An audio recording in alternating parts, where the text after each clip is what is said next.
youth leader and soccer coach who police say is now accused of multiple child sex crimes. CMPD says 36-year-old Benjamin Damron is facing 10 separate charges in these sexual assault cases. Police say he was a coach with Soccer Shots in Charlotte and was also involved with Elevation Church. Police, however, wouldn't say which location. They also say he was with Mercy Church and Southbrook Church. So far, there are 3 known victims. All of them are teenage boys, but CMPD says because of Damron's wide reach in the community, unfortunately, there could be more victims. Officers say if you have any information, please give them a call. That number is there on the bottom of the screen. Today, mothers of murdered offspring held a vigil for the victims of the deadly mass shooting at the University of Virginia.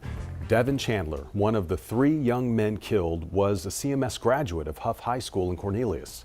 WCNC Charlotte's Lexi Wilson joins us in studio. Lexi, tonight the football team is dedicating their game to Chandler. Well, they sure are. They'll play for Devin tonight. They'll have this decal on every football helmet with the number 5, which was Devin's number when he played at the school. But today, other students across our area also paid tribute. JC! Young people, we gotta stop. Inside the JCSU football stadium, we're losing our black young men. That means we're not winning in life. This group is hurting. My first reaction was not another one. I would like everybody to love on somebody. But they're also healing. Arm in arm, gathered in a circle, students, coaches, and teachers remember the 3 UVA football players whose lives were taken by gun violence. Guns shouldn't be the first answer. The loss of these 3 young men go beyond the football field. They were so much more than just athletes. Our last candle is for Devin Chandler. Devin Chandler was a 2020 CMS grad, his mother describing him as an extraordinary young man who lit up the room. He was passionate about helping people and never shied away from working hard. It hurt really hard. Mark Rayleigh is a coach at JCSU, but he also works with mothers of murdered offspring. He hopes this vigil will bring open conversations about mental health and problem solving. And hearing the young people first, that's the first step to see what's on their minds and making sure they're okay. 1, 2, 3. So that together, there's a love for life, just like these 3 players showed every day.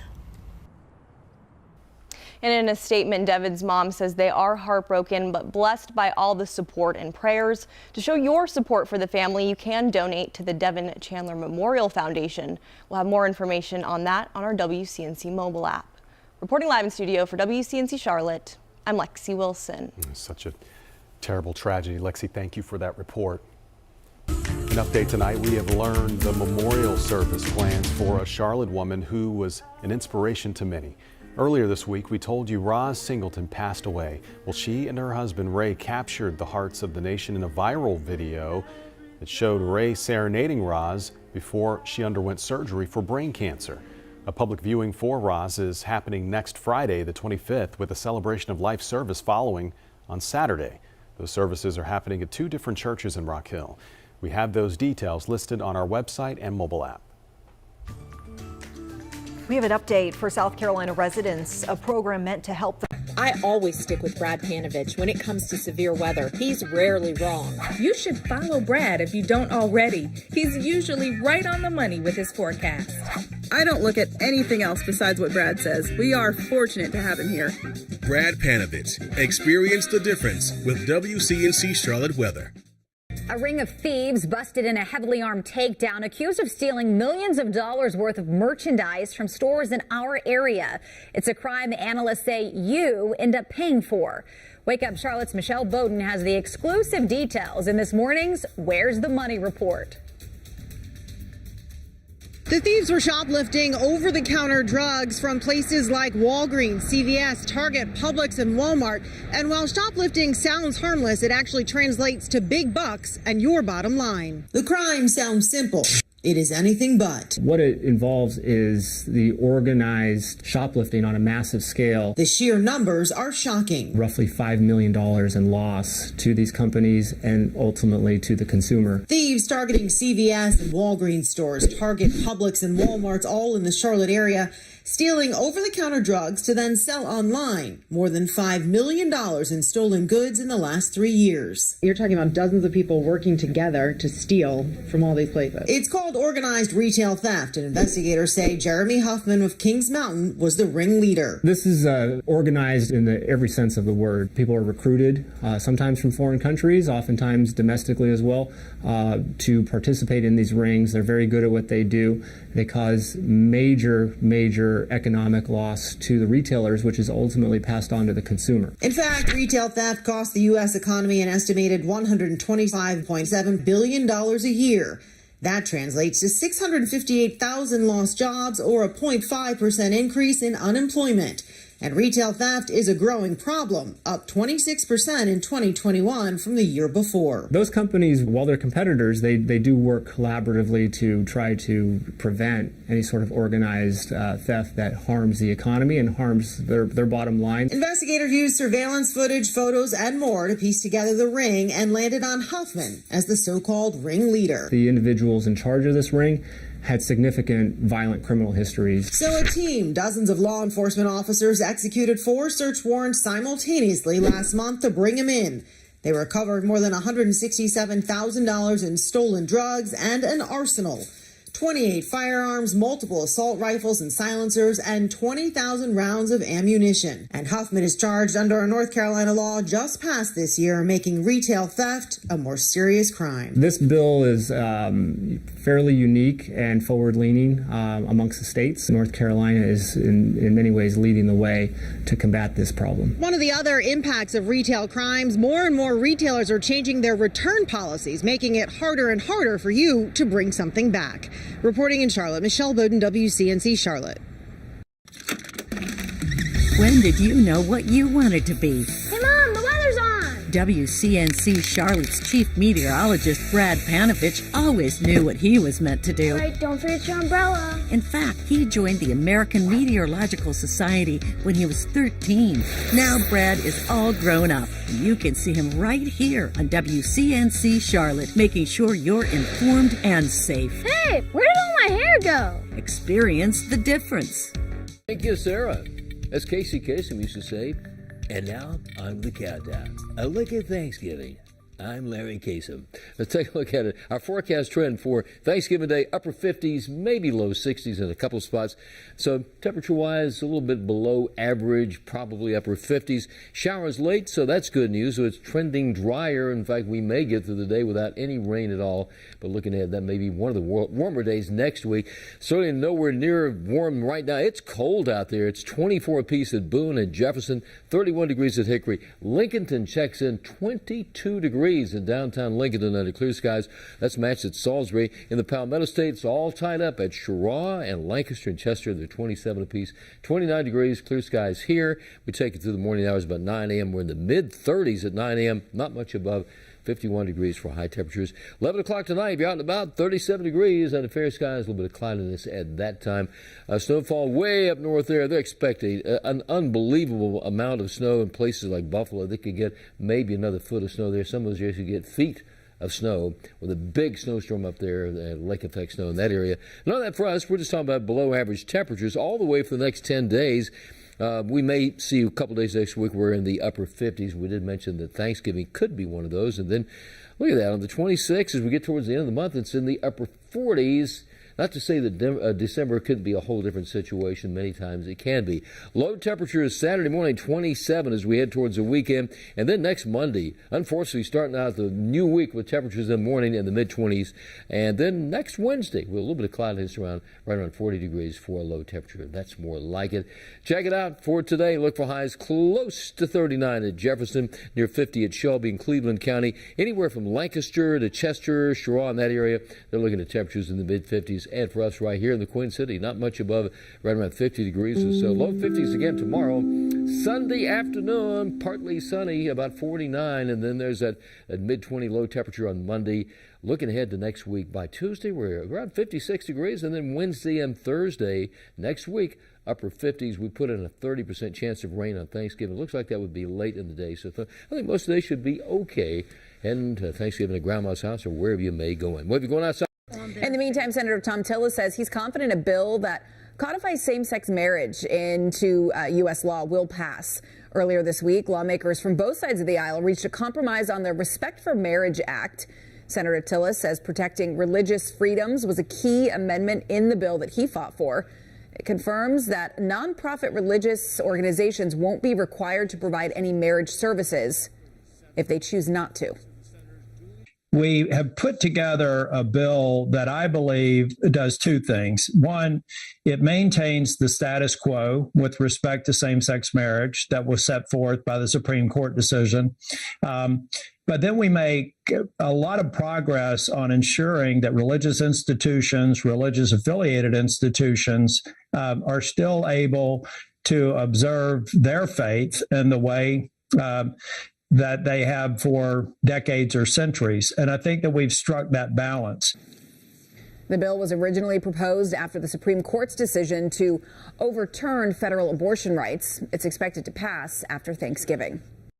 New data shows teacher vacancies in South Carolina are only getting worse. According to a new report, there was a 39% increase in the number of teacher vacancies this year compared to last year. Wake Up Charlotte's Tradisha Woodard joins us from the newsroom. And Tradisha, the state has tried a variety of things to combat the teacher shortage. Absolutely, Sarah. They raised the starting pay for all teachers to $40,000, with local districts increasing pay even more. But they say right now the changes have not had any major impacts on the shortage. A new South Carolina report shows a 39% increase in teacher vacancies. According to the report, the 2022-2023 school year started with more than 1,400 teacher vacancies, which is a 20% increase when compared to the more than 1,000 vacancies the previous year. To combat the shortage, the state has tried different things, including raising starting pay for all teachers to $40,000, with local districts increasing pay by even more. They say it's not about the money, and the changes have not had any major impacts on the teacher shortage so far. We have a twofold problem here. We have young people that don't see teaching as a viable profession. So they're not entering the teaching profession through college because they don't want to be teachers. And the second part is our veteran teachers, they've decided it's not worth doing anymore. And as the state works to reverse the shortage, they're also looking into other solutions that may help, like improved working conditions and expanded benefits. Reporting live in the newsroom, Tradisha Woodard, Wake Up Charlotte. The new and improved WCNC Plus, now on Roku and Fire TV. Watch local live newscast, get extended breaking news coverage, and see local programs and specials. The new and improved WCNC Plus, now on Roku and Fire TV. It's the ending of an era for one of the most powerful political figures in Washington. House Speaker Nancy Pelosi announcing she will not seek to keep her leadership role within the Democratic Party. Republicans preparing to take control of the House with a narrow majority, bringing major roadblocks for President Biden. NBC's Alice Barr has the latest from Washington. Fred, President Biden among the prominent Democrats celebrating Speaker Pelosi's legacy today, but she is a deeply polarizing figure, sharply condemned among the Republicans preparing to take control of the House. A major shift in the political landscape as House Speaker Nancy Pelosi announces she will remain in Congress, but not in a leadership role. I will not seek re-election to Democratic leadership in the next Congress. Pelosi is one of the most powerful and polarizing figures in Washington, leading her caucus for nearly 20 years with a reputation for making deals while making history as the first female Speaker of the House. When I came to the Congress in 1987, there were 12 Democratic women. Now there are over 90, and we want more. The Speaker referencing the January 6th attack in the very place where she stood. American democracy is majestic, but it is fragile. Calling Democrats stronger than expected results in the midterms a defense of democracy, though the party lost control of the House, with Republicans seizing a razor-thin majority and today previewing what they've long promised, investigations into Biden administration officials, the president's son Hunter Biden's business dealings, and the president himself. This is an investigation of Joe Biden, and that's where the committee will focus in this next Congress. Being able to issue subpoenas, have hearings, do depositions, drive investigations, drive media coverage, they're going to have a stranglehold on the attention. Representative Hakeem Jeffries is widely expected to succeed Pelosi and would lead in the minority for at least the next 2 years as House Democrats prepare for battle in a divided Congress without their most tested general leading the charge. Speaker Pelosi got her longest applause when she referenced her husband, Paul Pelosi, who was recently seriously injured in a home invasion attack that she said in the past would influence her next career decisions. In Washington, Alice Barr, WCNC Charlotte. We start tonight, though, with this $1 million+ fine against New Indy Container Board. A federal court approving that move. The court also saying New Indy must stop elevated emissions from its factory. WCNC Charlotte's Austin Walker shows us what residents plagued with this smell think about this latest decision. Speaking with homeowners who live next to the facility tonight, they just want a good neighbor. And with this ruling coming down, a lot of people in agreement. 1.1 million is not enough, and they aren't holding their breath for change. As steam and pungent hydrogen sulfide lifts into the air from the New Indy plant, a new ruling coming down. Wednesday, a U.S. District Court for South Carolina issuing a decree saying the company is required to pay $1.1 million in penalties for its emission of hazardous, flammable, and colorless gas. The EPA saying the settlement, quote, provides significant environmental benefits to the surrounding communities. But those residents don't agree. I think this fine is a joke. Oh, it's nothing. $1 million to a company that's doing that kind of work. Calling it a drop in the bucket for the company. For over 2 years, close by residents say they've dealt with New Indy's impacts. It doesn't smell like bananas. Powerful fumes oozing from lagoons and contaminating the air. It's a smell of old rotted trash. Leaving a mark on the community. Where some people, it gets into their house and chokes them out. I had to spend close to $3,000 of my own money to put air cleaning systems in my own home because I was ridden with headaches. Some saying this fine is less than what should be done. They're proposing a solution. New Indy purchasing machinery, ridding its footprint from the area. This equipment treats the toxins, which are a byproduct, and New Indy had removed it and then put it back after the issue started, but it's still not enough to handle all of it. We reached out to New Indy asking if there are steps in place on moving forward and if it plans to purchase more machinery. WCNC Charlotte receiving this email, no comment. And as production continues, residents say they aren't holding their breath for change more than they already have to. The EPA says under the decree, emission of hydrogen sulfide must stay below levels that may present health issues. The EPA also adding it is continuing its investigation into compliance for other pollutants. In the newsroom tonight, Austin Walker, WCNC Charlotte. When I think about the community, I think about the time that I've been here. I've been in this community almost my entire adult life. So you get to know the people. When you know what they care about, then that's what you care about. This community looks at all of us who do weather here at WCNC Charlotte as part of their family. And when you're part of their family, you want to make sure you do it just for them.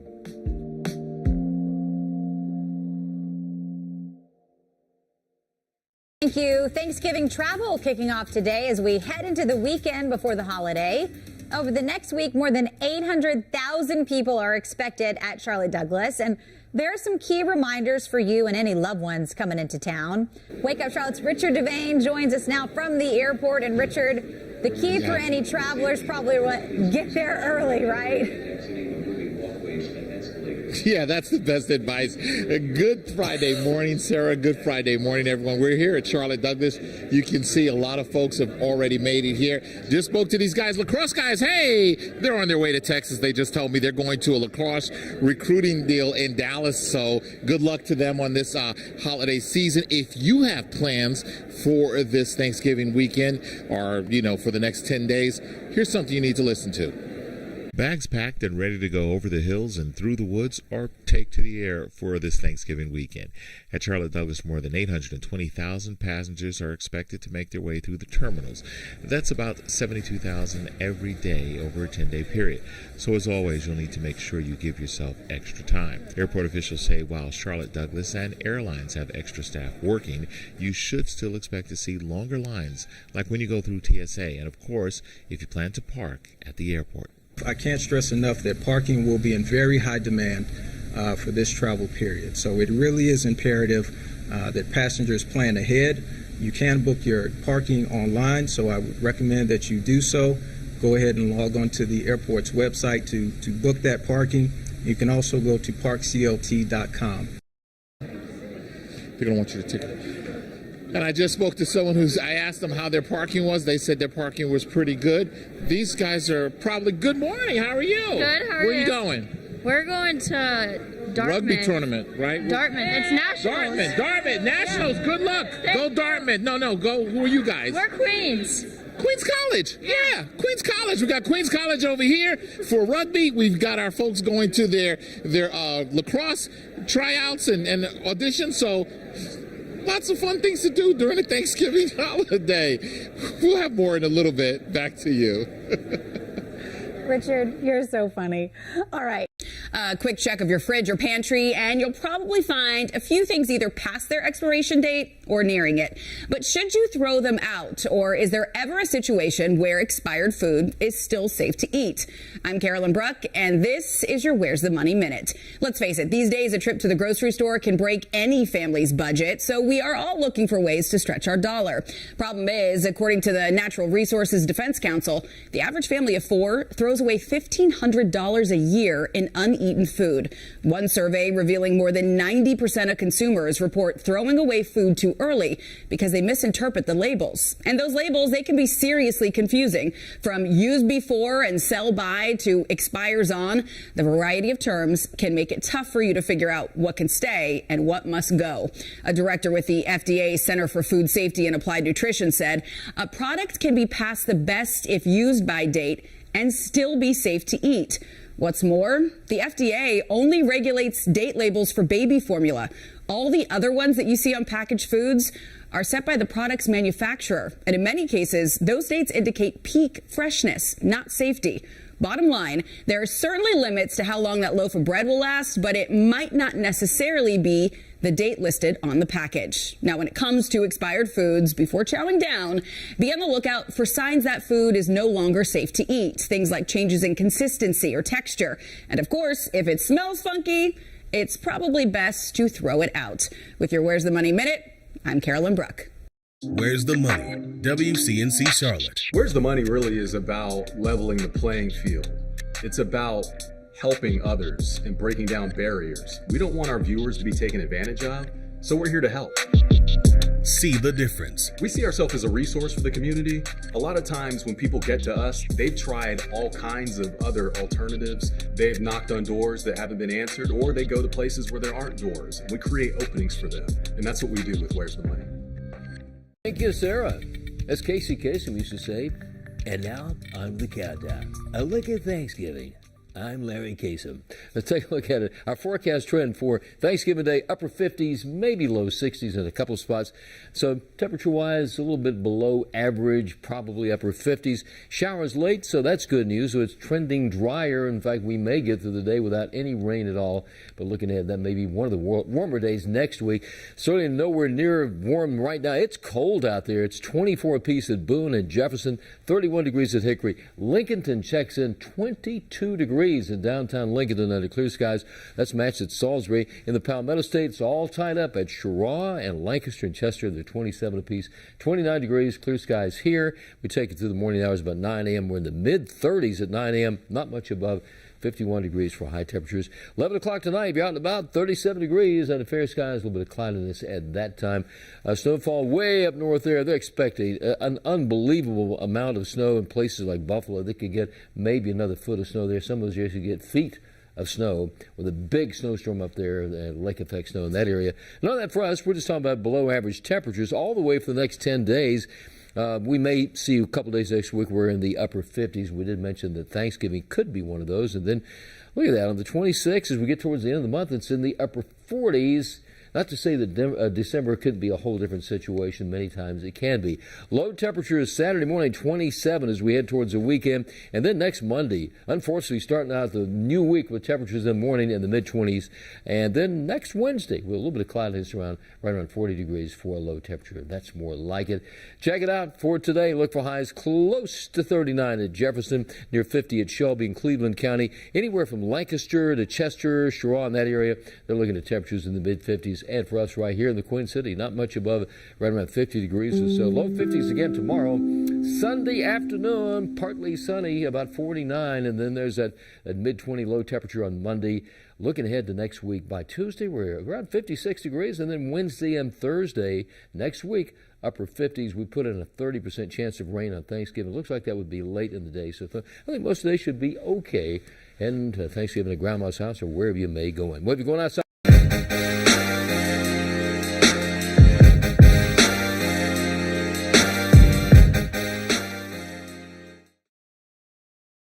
And on the doorstep of these busy travel days, TSA officials are to beat a record for guns found at security checkpoint lines. WCNC Charlotte's Jane Monreal at Charlotte Douglas Airport with what you need to know if you're flying with a firearm. Checking in the TSA line, you'll see this sign. It clearly says firearms and firearm parts are not allowed through security checkpoints. Yet so many people are still getting their guns caught in the X-ray machine. We have been trending up. I think that's in part due to more travel since the pandemic. Officials at Charlotte Douglas say this Thanksgiving will see the number of passengers reaching pre-pandemic levels. Around 822,000 people traveling through the airport from now until Monday, November 28th. We're aware of at least 7 recent CMPD incident reports in less than a month involving handguns, some of them loaded. A spokesperson with TSA tells WCNC that while agents don't confiscate firearms, they give travelers the option of stepping out of line to check the item in. But most travelers don't get to the airport in enough time to do that, so end up voluntarily leaving it behind. Licensed gun owners can travel with their firearms, but it has to be unloaded and packed in a locked hard case with your check-in baggage. It also has to be declared with the airline before your flight. The supervisor for the misdemeanor unit of the Mecklenburg County DA's office says they do prosecute in these types of cases if law enforcement charges them. And right now, 50 such charges are pending. Locally, the violation is a misdemeanor for bringing a dangerous weapon onto city property. And that's what my officers would handle. That would be the charge. We'll leave you with this last reminder that if you have one of these and you own one of these, make sure it is not in one of these. Otherwise, you could face penalties as far as fines as well as criminal charges. At Charlotte Douglas Airport, Jane Monreal, WCNC Charlotte. Time now to connect the dots when we make the news make sense. The 2022 FIFA World Cup kicks off this weekend, and big events can bring a lot of tourism, jobs, and new development. But that can come at a huge cost. Here's Ben Thompson to explain. Why it might not pay off to host the World Cup. Let's connect the dots. This year's tournament expected to be the most expensive ever. The government in Qatar shelling out roughly $229 billion. That total is almost 5 times the cost it took to host the World Cup in previous years. That leads to significant downside for the host country. Overspending on infrastructure and stadiums is leading to massive debt, with little benefits after the World Cup comes to a close. The U.S., Canada, and Mexico are watching closely. They'll combine to host the next World Cup in 2026, with millions of folks watching. The World Cup is viewed as a big honor, as soccer is still the world's most popular sport. And that is Connecting the Dots.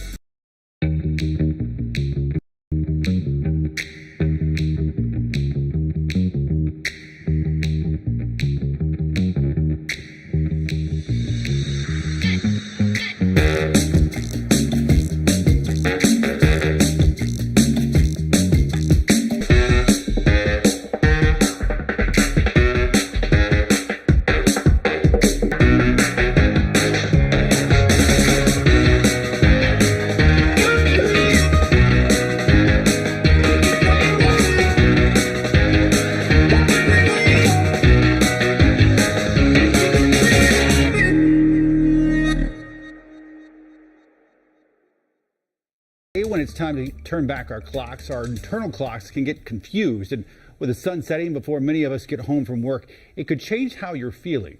WCNC Charlotte meteorologist KJ Jacobs explains the relationship between sunlight and your mood. As the hours of sunlight grow shorter, you might be dealing with more than a case of the winter blues. Changes in the season can have an impact on your mental health. Novant health therapist Jaron Doby says it's a type of depression called seasonal affective disorder, or SAD. You'll see changes in energy or fatigue.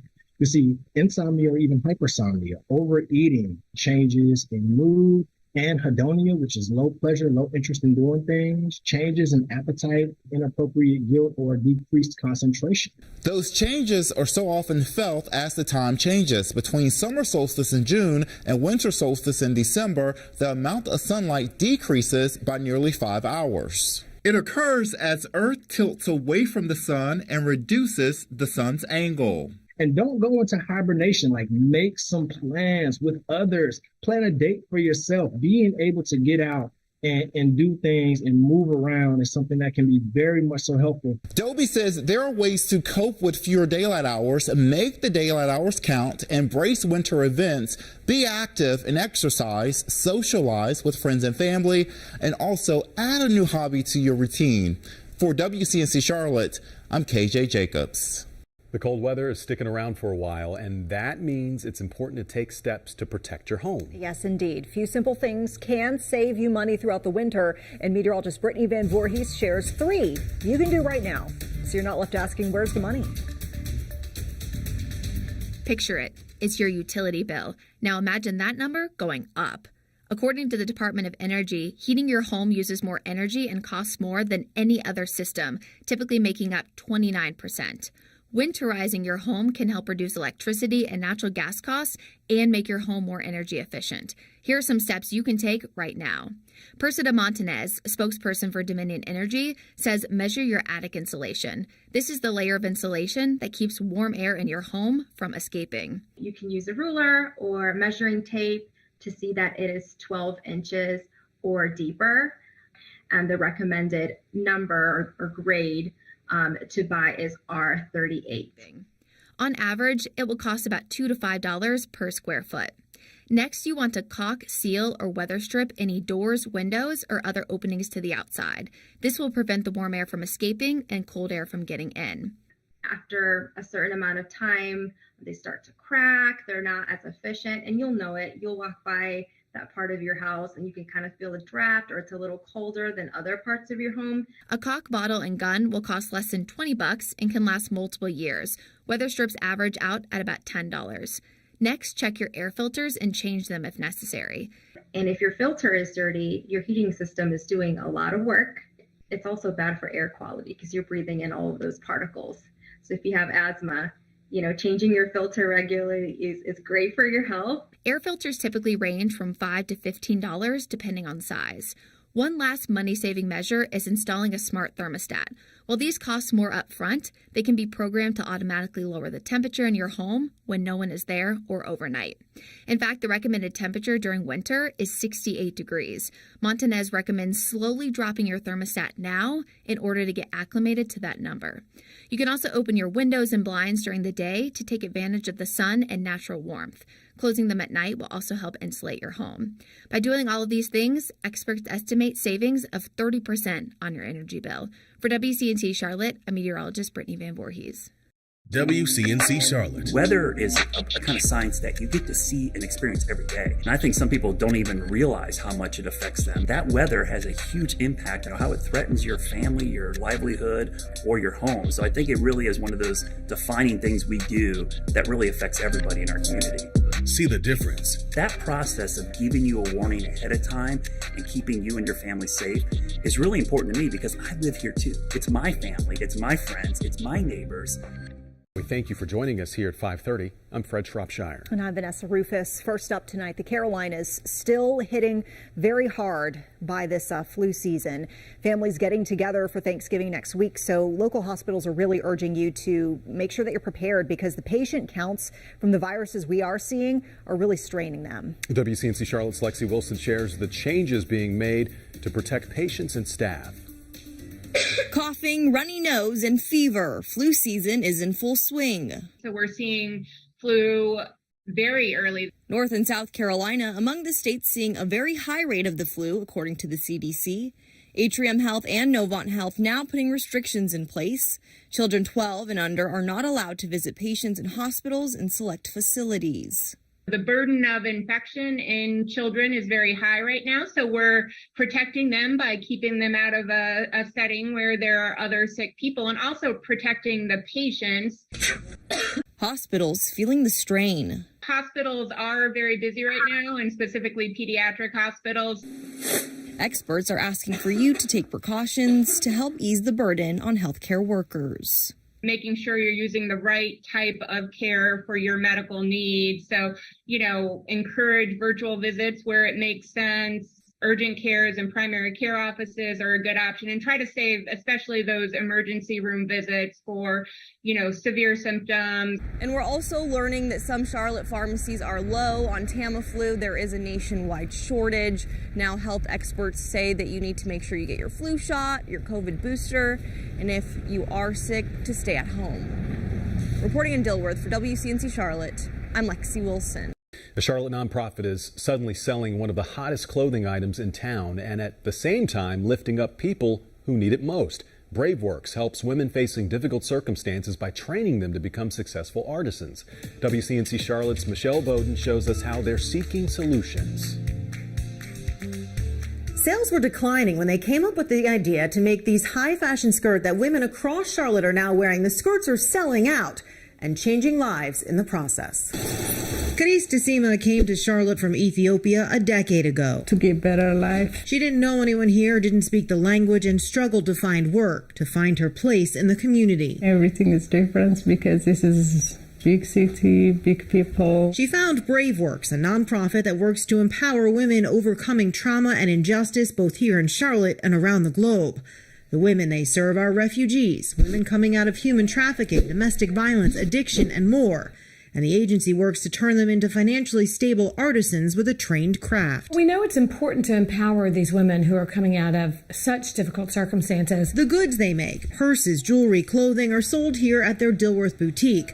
But the women get paid whether their work sells or not. We actually don't want the women to have to take any risk, so we pay for their time and or their products up front. And COVID, of all things, actually turned out to be a game changer for the organization and the women they support. Gosh, everybody in town now and around the country are wearing these fabulous skirts. But the launch of the high-end skirts that sell for up to $300 almost didn't happen. So we launched the skirts in Uganda in February of 2020, and then COVID hit, and our Ugandan artisans were shut down. So Charlotte-based artists, including Kadis, began to sew. We couldn't have done it without these local artisans. Now they can't keep the skirts on the racks. This is my passion, sewing. So before, when I came to Ethiopia, I don't know anything about the sewing. BRAVEWORKS, they give me good opportunity to develop my sewing. I'm proud of myself. Sales of the skirts are going so well, they're actually in talks trying to consider if it makes sense to start selling them in boutiques across the country. Remember, they're a nonprofit trying to figure all of this out.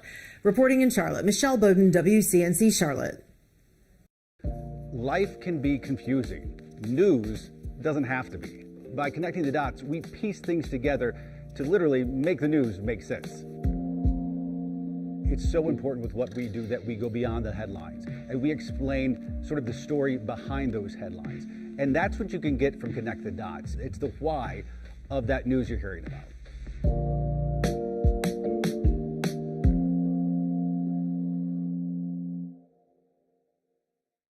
After months of back and forth today, South Carolina Senator Lindsey Graham set to testify in front of a Georgia grand jury. The investigation looking into his role in the alleged illegal interference in the 2020 election by former President Donald Trump. Graham has tried to avoid testifying up until this point, even taking his case to the U.S. Supreme Court at one point. A divided Congress next session will present challenges for President Biden and his agenda. Former President Trump's third presidential bid is setting off a new round of Republican infighting as Trump allies square off against a growing chorus of lawmakers, donors, and even former Trump administration officials who say the GOP needs to change course in 2024. WCNC Charlotte's Garrett Hake has the latest now from D.C. This morning, after a week of counting votes, control of the House now belongs to the GOP with a razor-thin majority. With the Speaker's gavel poised to pass from Nancy Pelosi to Kevin McCarthy, Republicans are vowing to ramp up investigations into Biden administration officials and the president's son Hunter Biden's business dealings. The shift in the balance of power also jeopardizes President Biden's legislative agenda, from abortion to climate to gun reform.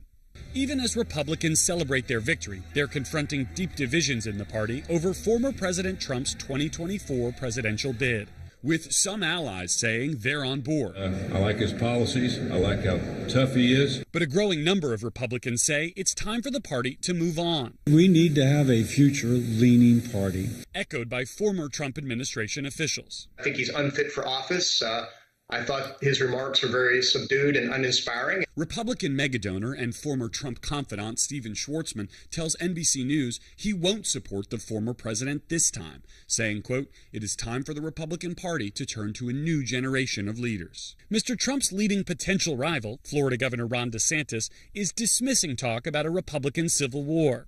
We just finished this election, okay? People just need to chill out a little bit on some of this stuff. I mean, seriously. Congressional leaders are avoiding the question. Kevin McCarthy refusing to answer Wednesday, and Minority Leader Mitch McConnell steering clear. The way I'm going to go into this presidential primary season is to stay out of it. I don't have a dog in that fight. But McConnell has won another fight, fending off a challenge from Trump ally, Florida Senator Rick Scott, who sought to oust him as minority leader after the GOP's failure to win control of the Senate.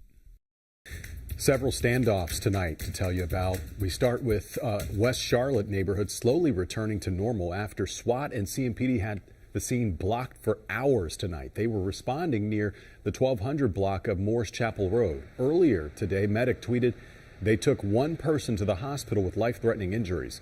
Tonight, CMPD saying they responded to the area because someone was shot. Police say that witness told them an armed suspect was in the house. However, hours later, the SWAT team determined no one was there and the area was safe. The whole thing caused some to get stuck in the area while police investigated. Man, I've been up all day. I've been digging in dirt. You can see how dirty I am. Bed full of wire back here. We work our butts off all day. So, but what can you do? It could happen anywhere. In the university area, CMPD officers tried to serve a warrant to someone in the 9400 block of White Cedar Court. That person barricaded himself inside. Eventually, police were able to get the person out and take them into custody. Also tonight, another standoff in York County just ended less than half an hour ago. This happening in the Clover Lake Wiley area. The sheriff's office saying SWAT and negotiators were at the apartment complex, the Village at Lake Wiley, and according to tweets, deputies took the suspect into custody safely. Thank you, Sarah. As Casey Kasem used to say, and now on the countdown. A look at Thanksgiving. I'm Larry Kasem.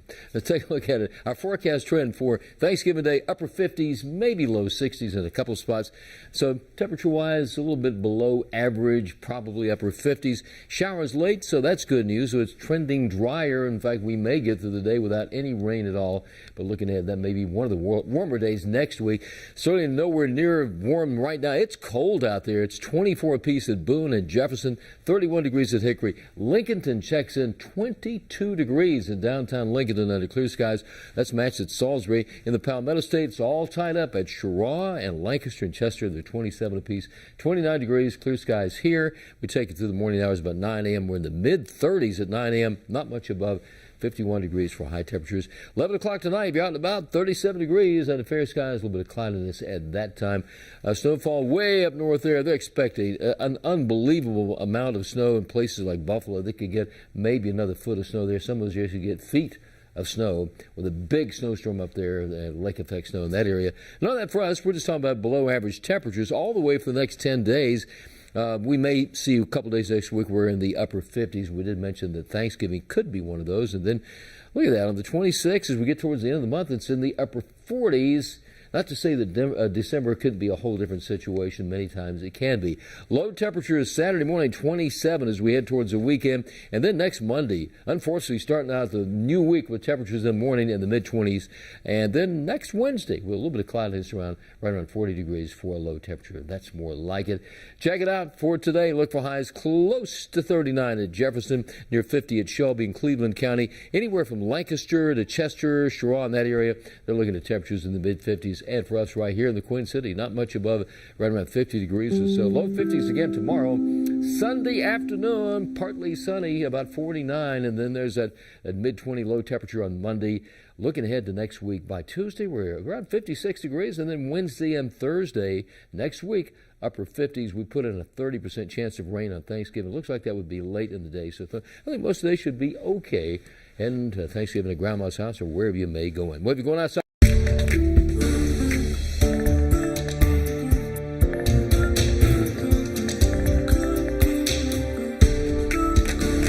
since the 1800s, North Carolina has taken dozens of direct hits from hurricanes. Here are the top 5 strongest based on wind speeds in this week's Weather IQ.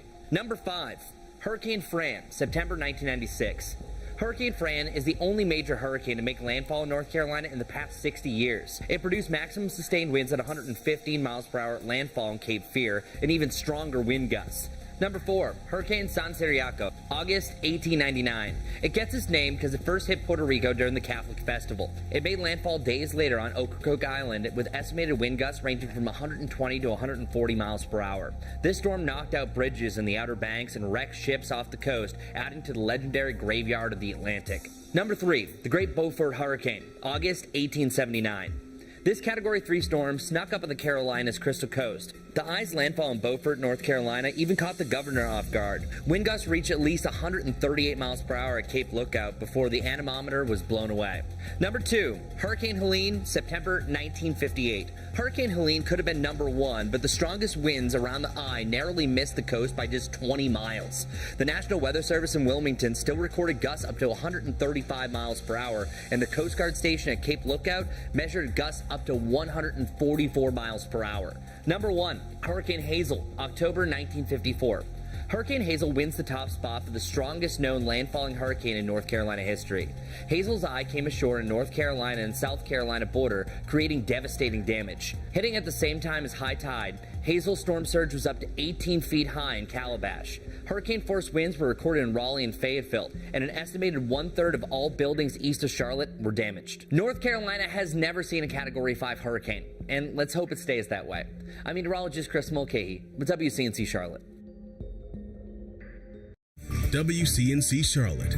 This is Flashpoint, where power and politics collide, and the tough questions get asked and answered.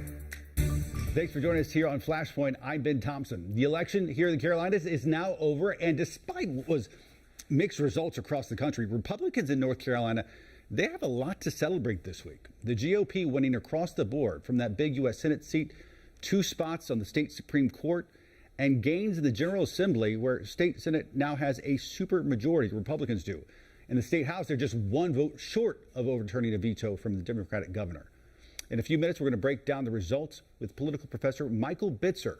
But first, joining us now on Flashpoint, Speaker of the North Carolina House, and perhaps more importantly for our viewers, native son of Kings Mountain, Republican Tim Moore. Speaker Moore, thanks for coming on. We appreciate it. Hey, great to be with you today. Your party had a much better week here in North Carolina than it did nationally. The first question, why do you think that is? Well, I believe that North Carolinians recognize the hard work that the state legislature has done in North Carolina. It's not an accident that North Carolina has been ranked the top state in the country for business, that we continue to grow. You look at other states around the country that are losing population, where folks are moving from. And it's because a lot of times because they're high tax, high regulation, and just make it difficult to do business there. We have in North Carolina chosen a different path, one to reduce taxes, one to make it a business-friendly environment, investing in education, investing in public safety, doing those things to make it so that businesses and people want to locate here. And I believe that's why people voted the way they did on election day. And so we're very proud that we actually expanded our numbers in the state house. And of course, the state Senate expanded their numbers and actually obtained a supermajority there as well. So we're feeling very good about the way things have gone and the way this upcoming session is going to go as well.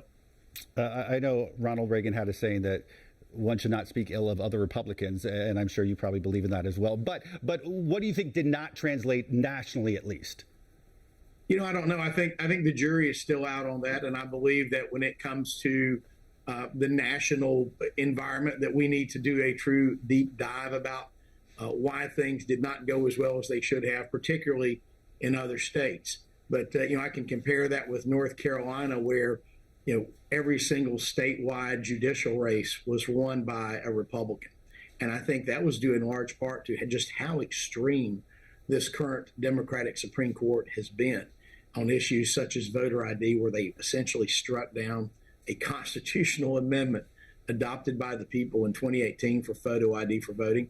By the way, that's something we're going to fight to see implemented in this upcoming session. The people voted for it. 36 other states have it. It only makes sense to have that as some baseline protections to prevent election fraud. But they also struck down laws that limited sex offenders, and that was a little personal because I had the bill that they struck down was a bill known as the Jessica Lunsford Act. That was a bill that I sponsored years ago when I was in the minority here, that received overwhelming support. So, folks are tired of crime, folks are tired of those things, and so they were able to look at the current court that was there, and that's why I think they lost their seats. And I think now they're going to be looking to all of us to work for the betterment of the state moving forward in this upcoming session. You're one short of a supermajority in the House, though, but you do have some conservative Democrats. Are you operating like you have a supermajority? What I've called it is a governing supermajority, because we do have a few conservative and moderate Democrats who will vote with us on a lot of issues, particularly on business issues. When it comes to social issues, those can always be tougher, frankly, even within our own caucus. So I would tell you everything that we're going to do, we're going to approach it the way we have this last session. We're going to try to build consensus. We're going to seek to be bipartisan as much as we can and try to come up with ideas that folks can rally around. But there will be those times when there's just going to be a disagreement, probably between the legislature and the governor. And when those occasions occur, I feel confident that we'll be in a position to ensure that the will of the legislature becomes the law. This week you told reporters that you expect to take up Medicaid expansion next year. But as you know, it's been 7 years. We're only one of 12 states without Medicaid expansion. You have a governor, Republican Senate willing to act now. This would now then push back expansion money another year. On behalf of the hundreds of thousands of North Carolina residents that fall in that gray area, that can't pay for private insurance but don't qualify for the state's unexpanded Medicaid plan, you know those folks are frustrated. What is the holdup when it comes to Medicaid expansion after all this time? Well, a couple things. One, you're not talking about a full year. This is November. We come back in session in the new session in January. So you're talking about a couple of months is what you're talking about. I do think that it'll be an issue that we take up very soon in the session. Really the disagreement between the House and the Senate when it came to the expansion part was not so much the expansion itself, because as you and your viewers know, the House actually overwhelmingly passed a bill that would move forward with expansion. So we did that several months ago. The issue was that the Senate was interested in adding a few other things to it that had to do with scope of practice for medical practitioners, had to do with what's called the Certificate of Need law, which is a very important and very tough issue. So those issues probably complicated it a little bit more than some of the others. But the parameters and the guidelines that we put in terms of cost accountability, making sure there's some kind of work requirement and of some kind so that folks don't abuse the system, and ensuring that if the federal match goes away, that the state will not be on the hook. Those things are a part of what's being negotiated. So I think it will end up being fine. So one, I would say is it probably won't be that long before we deal with it. But number two, there are a lot of issues surrounding it. And one other thing, you mentioned the folks in the gray area. Actually, under the COVID protocols that are in place right now, most of those folks are already being covered and would continue to be covered anyway on into the beginning of next year. So I don't know of any situation where folks are going to drop off in between anyway. Fair point. Our conversation with Speaker of the North Carolina House, Tim Moore, continues after this.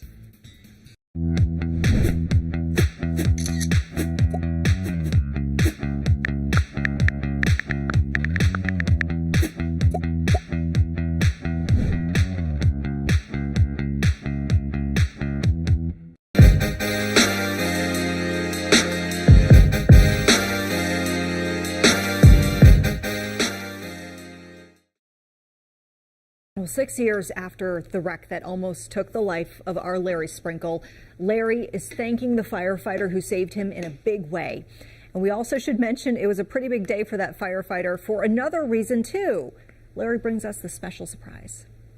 Today is a very special day for one of the firefighters here at fire station number 32 in Ballantyne. His name is